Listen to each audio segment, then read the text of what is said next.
సాయి భావన జనవరి 25. ఏది జరిగినా మన మంచికే, అది బాబా సంకల్పమే. భగవంతుని లీలలు అర్థం చేసుకోవడం అంత సులభం కాదు.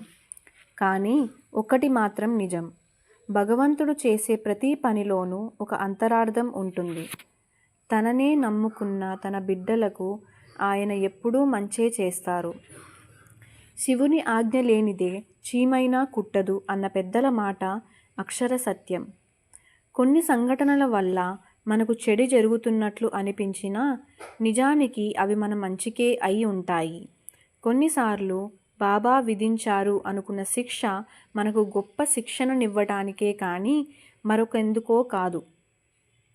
నిప్పుల్లో కాలనిదే బంగారానికి వన్నె చేకూరనట్లే కష్టాల రుచి తెలియని వాడు సంపూర్ణమైన జ్ఞానాన్ని పొందలేడు.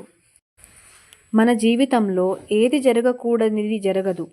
అన్నీ ఆ భగవంతుడు మన కోసమే, మనను తీర్చిదిద్దడానికే జరిపిస్తాడని మనం గుర్తుపెట్టుకోవాలి. మన పొరపాట్లను, పాపాలను కడిగివేసేందుకు, తనలో ఐక్యం చేసుకునేందుకే మనకీ కష్టాలు. ఒక నిర్జన ప్రదేశంలో కారు అకస్మాత్తుగా ఆగిపోతే అందులోని వ్యక్తి బాబాను నమ్మినా నాకీ కష్టం ఏమిటి అనుకుంటూ ఉండగా దారిలో దూరంగా కొండరాళ్ళు పైనుంచి పడడం కనబడింది. అప్పుడతనికి అర్థమయ్యింది సాయిదేవుని లీల. కారు ఆగిపోయిన బాధ పోయి అలా చేసి తన ప్రాణాన్ని రక్షించిన బాబాకు మనస్సులోనే కృతజ్ఞతలు తెలుపుకున్నాడు. కాబట్టి మనకు కష్టం వచ్చినా, సుఖం వచ్చినా అది మన మంచికేనని గ్రహించాలి.